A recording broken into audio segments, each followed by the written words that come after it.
पाकिस्तान के लिए 1 अरब 40 करोड़ डॉलर के इजाफी पैकेज की मंजूरी का इम्कान।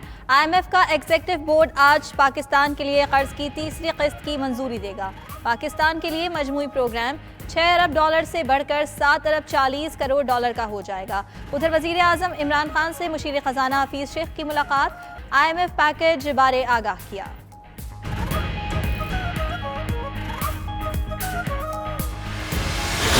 बारह तारीख को इमरान खान साहब ने अपनी अपील लॉन्च कर दी ग्लोबल लीडर्स की तरफ।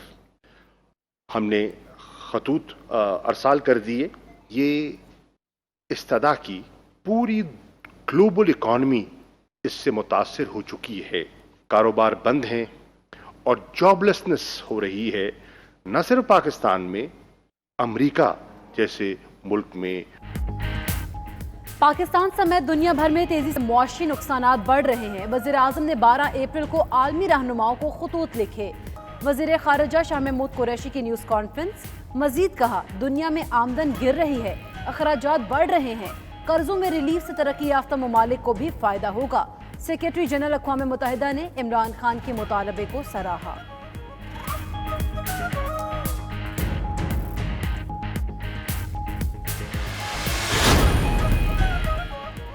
कौम के जज्बे को सलाम, तमाम पाकिस्तानियों और अफवाज पाकिस्तान को सलाम। सेनेटर फैसल जावेद का ट्वीट, कहते हैं वजीर आजम रिलीफ फंड में अब तक 1 अरब 49 करोड़ रुपए के फंड्स मौसूल हो गए। 92 न्यूज़ से गुफ्तगू करते हुए कहा, 92 न्यूज़ की टेलीथॉन कमाल थी, बहुत अच्छी फंड रेजिंग हुई। 92 न्यूज़ की टीम ने वर्ल्ड कप 92 वाली टीम की तरह बेहतरीन किरदार अदा किया। पंजाब में रमजान बाजार ना लगाने का फैसला। वजीर आला की ज़ेर सदारत इजलास में काबीना कमेटी की सिफारिशात मंजूर। आवाम को बराह रास्त रिलीफ देने की भी मंजूरी। उस्मान बुज़दार की नकद रकम की तकसीम का निज़ाम वज़ा करने की हिदायत।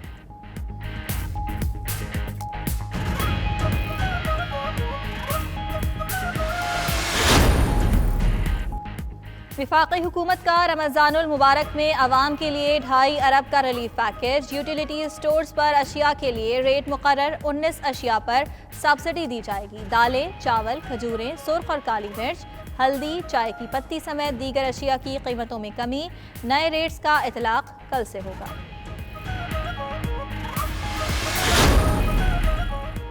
वज़ीर आला खैबर पख्तूनख्वा का मजदूर तबके के लिए कुछ कारोबार कल से खोलने का ऐलान। महमूद खान कहते हैं, लोगों को बेरोजगार करके घरों में नहीं बिठा सकते। हुकूमत आसानियां पैदा करने के लिए अवाम के साथ है। 13 अरब का पैकेज दिया है, गरीब लोगों को पैसे मिलेंगे।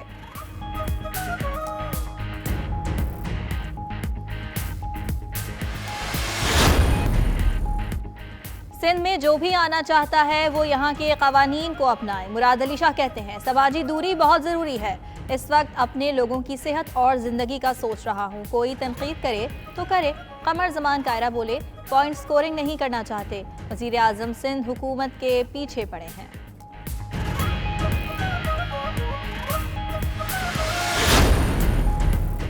वज़ीर आज़म ने लॉकडाउन में नरमी, आवाम की जिंदगियों में आसानी, अशिया ज़रूरिया की फराहमी के लिए की। फिरदौस आशिक अवान का ट्वीट, कहा, नरमी का मतलब हरगिज़ नहीं, चैलेंज खत्म हो गया है। तमाम शहरियों को हुकूक और फ़राइज़ में तवाज़ुन पैदा करना होगा। शहबाज गिल कहते हैं, बदकिस्मती से पीपल्स पार्टी ने 18वीं तरमीम को सिर्फ बजट में बड़ा हिस्सा और सूबाई खुद मुख्तारी का क्रेडिट लेने के लिए इस्तेमाल किया। काबिलियत और नारों को बुरी तरह से एक्सपोज कर दिया। शुगर मिल्स एसोसिएशन ने DGFIA को 45 सफ़ाहत पर मुश्तमिल तफसीली जवाब जमा करा दिया। जवाब में कहा गया है, शुगर मिल्स मालिकान ने लगाए जाने वाले इल्ज़ामात दुरुस्त नहीं।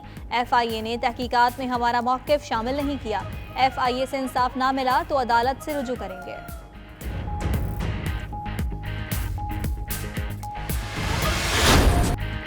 पावर सेक्टर इंक्वायरी रिपोर्ट में मजीद होशरुबा इंकशाफात सामने आ गए। रिपोर्ट के मुताबिक 13 साल में कौमी खजाने को 4,802 अरब रुपए का नुकसान हुआ। सब्सिडी और गर्दिशी कर्जे के बायस कौमी खजाने को नुकसान पहुंचा। गर्दिशी कर्जे और बिजली के निर्खों में कमी के लिए हंगामी इक़दामात की सिफारिश की गई।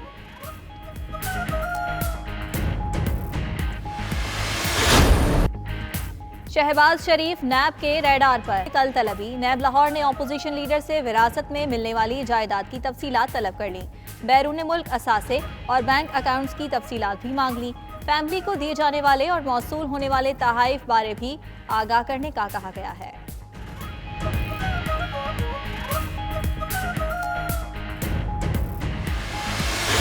बैरून मुमालिक महसूर पाकिस्तानियों की वतन वापसी का सिलसिला जारी। भारत से मजीद 41 पाकिस्तानी वाघा अटारी सरहद के रास्ते वापस पहुंच गए। मस्कत से भी खुसूसी परवाज 170 से ज्यादा मुसाफिरों को लेकर लाहौर पहुंच गई।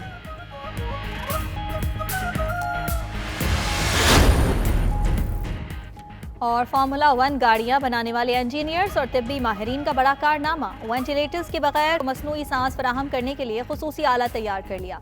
दिलचस्प और कारआमद ईजाद का लंदन के मुख्तलिफ अस्पतालों में कामयाब तजुर्बा।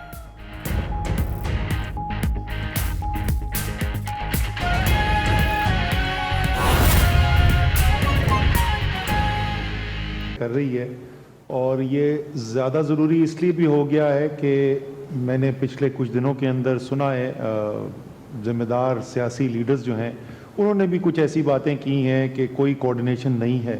ये अल्फाज इस्तेमाल किए गए, कोई कोऑर्डिनेशन नहीं है।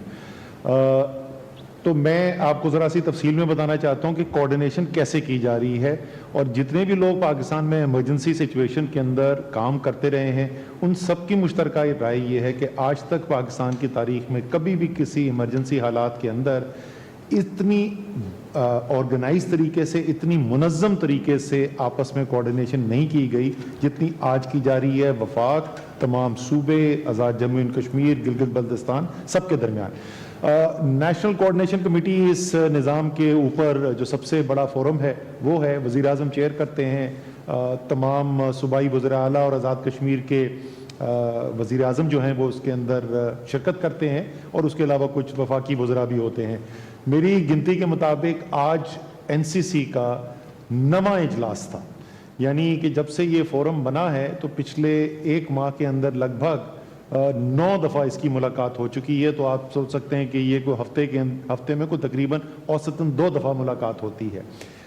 मैं ये भी बार बार लोगों को याद दिलाता हूँ कि इस वक्त ये लोग जो शिरकत करते हैं, जो सूबाई वज़ीर आला हैं, आज़ाद जम्मू एंड कश्मीर के वज़ीर आज़म हैं, ये 4 मुख्तलिफ सियासी पार्टियों से ताल्लुक़ रखते हैं। गिलगित बल्तिस्तान और आज़ाद जम्मू एंड कश्मीर की इस वक्त हुकूमत मुस्लिम लीग नून की है। सिंध की हुकूमत इस वक्त पीपल्स पार्टी के पास है। बलूचिस्तान अवामी पार्टी से ताल्लुक़ रखते हैं बलूचिस्तान के वज़ीर आला, और पंजाब और खैबर पख्तूनख्वा और वफाक में तहरीक इंसाफ की हुकूमत है। तो ये तो जो ऊपर निज़ाम है उसको और मज़ीद स्ट्रेंथन करने के लिए, ताकि ये तो पॉलिसी साज फैसले करेंगे, उसके बाद उन फैसलों के ऊपर अमल दरामद करवाना और वो तब ग्राउंड से सारा काम करके वो रिसर्च जिसका भी कुछ का जिक्र कर रहे थे ज़फ़र मिर्ज़ा साहब, कुछ उसका हमाद अज़हर जिक्र करेंगे, कुछ उसका मोहित यूसुफ करेंगे। ये तमाम जो मुख्तलिफ उसके पहलू हैं उसकी कोऑर्डिनेशन करके, रिसर्च करके, आपस में मुशावरत करके NCC के सामने फैसले रखने की जिम्मेदारी नेशनल कमांड सेंटर के पास है। नेशनल कमांड सेंटर रोज़ाना मुलाकात करती है। रोज़ सुबह 10 बजे हम मुलाकात करते हैं और जब से नेशनल कमांड सेंटर बनी है ये हर रोज़ मुलाकात हुई है, चाहे वो हफ्ता हो या इतवार हो, रोज़ाना मुलाकात होती है। कुछ हम उसमें वफाकी वज़रा हैं, उसके अलावा तमाम सूबों के चीफ सेक्रेटरीज होते हैं वहाँ पर, गिलगित बल्तिस्तान और आज़ाद जम्मू एंड कश्मीर के भी, ये तमाम लोग सब बैठते हैं। इसके अलावा एक्सपर्ट अगर कोई ख़ास चीज़ जिस तरह जो नई टेक्नोलॉजी, ये भी बड़ी खुशाइंद बात है, आपको अगले 2-3 दिन में हम तफसील बताएंगे कि इससे मुकाबला करने के लिए जो मुख्तलिफ इक्विपमेंट जो बनाने हैं, जो मुख्तलिफ मेडिकल जो सप्लाईज देनी है, वो पाकिस्तान में किस तरीके से हम डेवलप करने की कैपेसिटी बना रहे हैं। उसके लिए हमने फवाद चौधरी साहब को बुलाया हुआ था और मुख्तलिफ लोग इस तरीके से आते रहते हैं। उन फैसलों के ऊपर अमल दरामद करवाना और वो तब ग्राउंड से सारा काम करके वो रिसर्च जिसका भी कुछ का जिक्र कर रहे थे ज़फ़र मिर्ज़ा साहब, कुछ उसका हमाद अज़हर जिक्र करेंगे, कुछ उसका मोहित यूसुफ करेंगे। ये तमाम जो मुख्तलिफ उसके पहलू हैं उसकी कोऑर्डिनेशन करके, रिसर्च करके, आपस में मुशावरत करके NCC के सामने फैसले रखने की जिम्मेदारी नेशनल कमांड सेंटर के पास है। नेशनल कमांड सेंटर रोज़ाना मुलाकात करती है। रोज़ सुबह 10 बजे हम मुलाकात करते हैं और जब से नेशनल कमांड सेंटर बनी है ये हर रोज़ मुलाकात हुई है, चाहे वो हफ्ता हो या इतवार हो, रोज़ाना मुलाकात होती है। कुछ हम उसमें वफाकी वज़रा हैं, उसके अलावा तमाम सूबों के चीफ सेक्रेटरीज होते हैं वहाँ पर, गिलगित बल्तिस्तान और आज़ाद जम्मू एंड कश्मीर के भी, ये तमाम लोग सब बैठते हैं। इसके अलावा एक्सपर्ट अगर कोई ख़ास चीज़ जिस तरह जो नई